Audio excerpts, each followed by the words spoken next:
if you are online a lot and you're looking at vegan content, you can easily understand why some people think that a lot of vegans are just mental. They're fame hungry, jobless, either teenage eating disordered girls or fame hungry mentalists and all that kind of stuff. Or they're total hippie spacer, fuzzy beard hippies. Ugh. Hippies. The worst. And but at the same time, there's something which I quite like about the fact that vegans can come in all shapes and sizes and can have all manners of mental defects, but yet we can all still fall on the same line of just kind of going, actually, veganism is a good idea, killing animals is not cool, or eating animals is not cool. Before I got into veganism, the first impressions that you get really are just a bunch of spacer hippie. Oh, what was the happy healthy vegans? You're like, oh dear God, I can't stand them. You have and all these people are great people. They're all putting out great content. But you just take a second to look at their channel and just look at this guy. He's just like fuzzy beard and looks like a total softie. Oh, hi everyone. Be nice to animals. Next one, you've got James Aspey. He looks a bit more badass. He's got some tattoos. But then if you go into his channel, he's like, yeah, I do spiritual yoga and I do meditation. You're like, oh God, shoot me now. You've got other people like Fully Raw Christina who are just like, everything's great, I'm wonderful. But yet in the background, she's having mental breakdowns, breaking her company up, having to get, antibiotics? Was it antibiotics? No, vaccinations, even though she's like, vaccinations are bad. And she goes on about her vibrational self. You just kind of go, okay, spacer. Then you've got like other ones which are, again, very sweet, but they're just like teenage girls that go out for walks and show you what they eat. Then you've got totally on the autistic spectrum, neck tattooed people like this who are putting out great content, very awkward in all manners of ways, partly possibly due to their veganism. Then you've got the worst of the worst, Mike the Vegan, I should say. Look, he's got a ginger beard and dark hair. It doesn't match up. And he always wears corduroy or like lumberjack t-shirts. You're like, oh my God, hipster vegan. But then at the same time, you've got other people who are anti-vegan bullshit propaganda. Like Unnatural Vegan, she is somebody out there who doesn't come across as what you'd imagine as vegan, and because of that, she's hated by everyone by many in the vegan community because she doesn't follow all the rules and doesn't do raw till 4 and just only eats bananas, blah blah blah. And everyone's like, oh, it's ridiculous. But it's like, cool, okay, so here's somebody who can actually objectively object to some of the content that's put out there. You've got other ones where Joey Carbstrong, clearly somebody who's like in gangs, in a tough space in life and all that kind of stuff, but yet throughout all his hardships, having to go to the police or being in jail and all that kind of stuff, it's like, but yet he's still figured out veganism as well. You've got pure mentalists like Vegan Games who fully promote that they hate other human beings. And you just think, what an asshole. But at the same time, he's like, he figured out veganism as well. He's like, yeah, why are we bothering killing animals? It's not about that. Then you've got other kind of more intellectually and really look at the dichotomy of some of the aspects of the morality of veganism and the ethics of veganism and the difficulties of being truly vegan and how it fits into society and all that kind of stuff. You've got a Balasil channel, which again you're like, okay, he's not like the rest of them. He's a little bit different. That's interesting. So they're not all just kind of fuzzy beard, kind of spacer guys. You can have people who are in like full-time education, who are teachers and lecturers and all that stuff.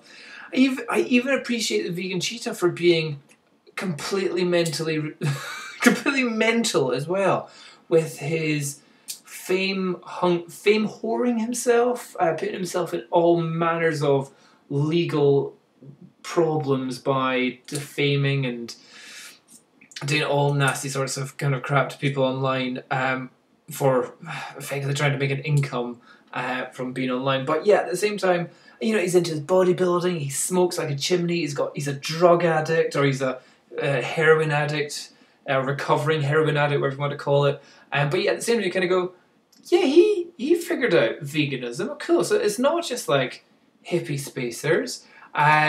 One person who I appreciate his comedy to the max, Joseph Lincoln. Check out his channel. Brilliant. Worthy of, I would say, 10 times the number of subscribers that he's got at the moment. He should be up around about 500,000 subscribers. I get his humour. I find him hilarious. And it's like, yeah, cool. So, yeah, he's got a beard. It's ginger. Okay, maybe he goes on the hipster scale, but he looks like a guy that you wouldn't expect to have kind of figured out veganism. And at the same time, you've also got people who are just really nice, but massively strong and into weightlifting, like was it Germany's strongest man, Patrick Baboumian? I don't know if he's still the strongest man, or but he's like, he even in the world of bodybuilding and weight training and Olympic lifting and power lifting, even he was able to kind of go, yeah, let's just cut down on all the animals and all that kind of stuff. And like I would even say, like the peak mentalists of Diddley Rider, possibly he just does veganism just for fame, just to be different from everyone else, just for him to have some topic to talk about.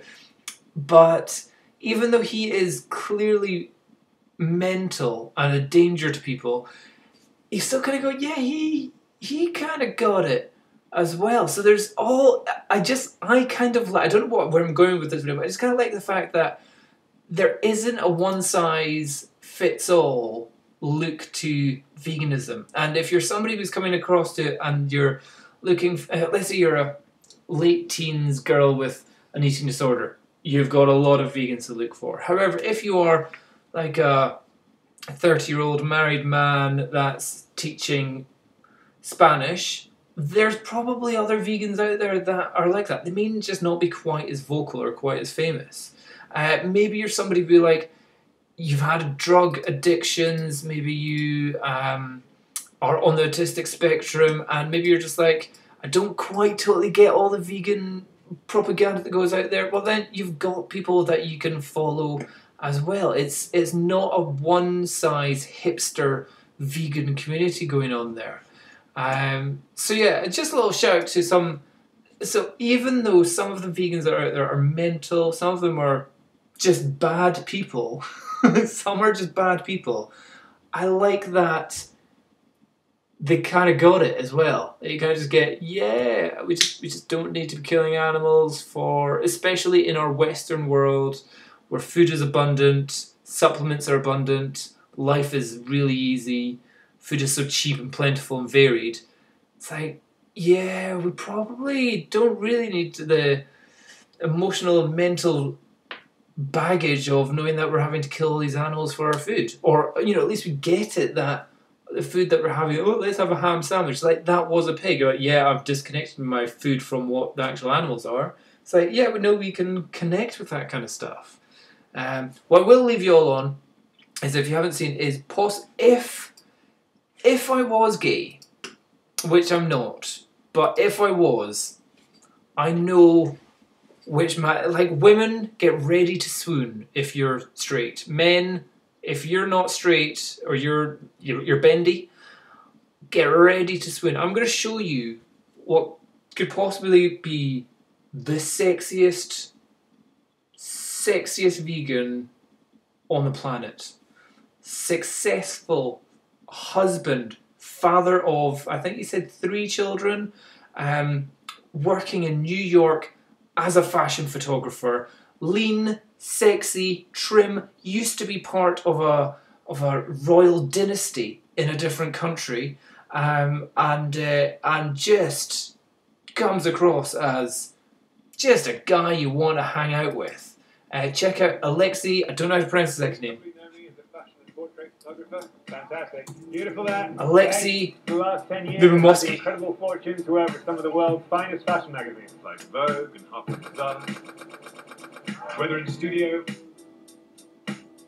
right, amazing, or on location.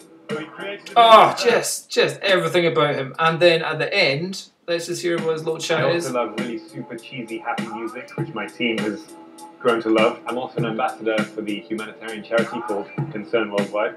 So hit subscribe and see what's not in the magazines. And I'm also a vegan. My hero. Check him out. Check out the others. You can be a successful New York fashion photographer and be a vegan and get it. Brilliant. We're all out there.